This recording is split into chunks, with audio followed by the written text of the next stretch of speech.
அனைவருக்கும் வணக்கம்.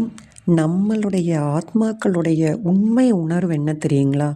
உண்மையாக முக்தி அடைகிற நிலை தான் எதிர்பார்க்குது. அதனால் அது நம்மளுக்கு உணர்த்துறதுனால நம்மளுக்கு பக்தி, முக்தி என்பதை பற்றியே சிந்தனை வருகிறது. நம்மளும் அந்த சிந்தனையில் நம்மளை அறியாமலே கோயில் கோயிலாக தேடி ஓடுறோம்.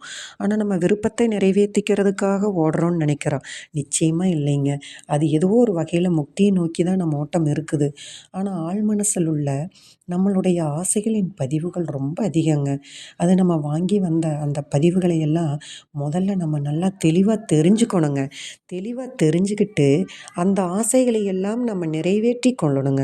நிறைவேற்றாமல் மனசு அடங்கவே அடங்காதுங்க. நம்ம மனசுக்கு நிறைவோ அமைதியோ கிடைக்காதுங்க.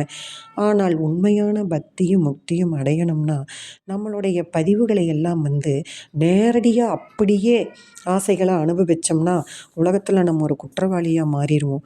அந்த ஆசைகளை எல்லாம் நமக்குள்ளே எந்த ஆசையாக இருந்தாலும் சரிங்க, அந்த ஆசைகளை நம்மளால் வடிவமைப்பு கொடுக்க முடியுங்க. அதை நியாயமான விருப்பங்களாக மாற்றிக்கக்கூடிய தகுதி நம்மளுக்கு இருக்குது. அதுக்கு தான் இந்த மனித பிறவி.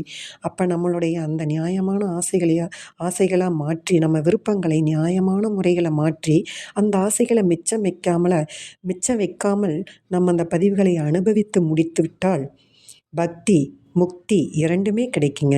இல்லையென்றால் பக்தியும் முக்தியும் ஒரு பொய்யான நாடகமே. பிறவிகள் தோறும் தொடர்ந்துட்டு தான் இருக்குங்க. நன்றி. மனுஷனாக பிறந்தாங்க நம்மளுடைய ஆசைகளையும் நிறைவேற்றிக்கணும். அந்த ஆசைகளை கொஞ்சம் நியாயமாக இருக்கிற மாதிரி பார்த்துக்கலாம். அதே சமயம் முக்தியும் கிடைக்கும். அப்போ இந்த ரெண்டுமே நம்மளுக்கு கிடைக்கணும்னா இது ஒன்று தாங்க வழி. இதை நம்ம ஃபாலோ பண்ணி ஜெயிப்போங்க.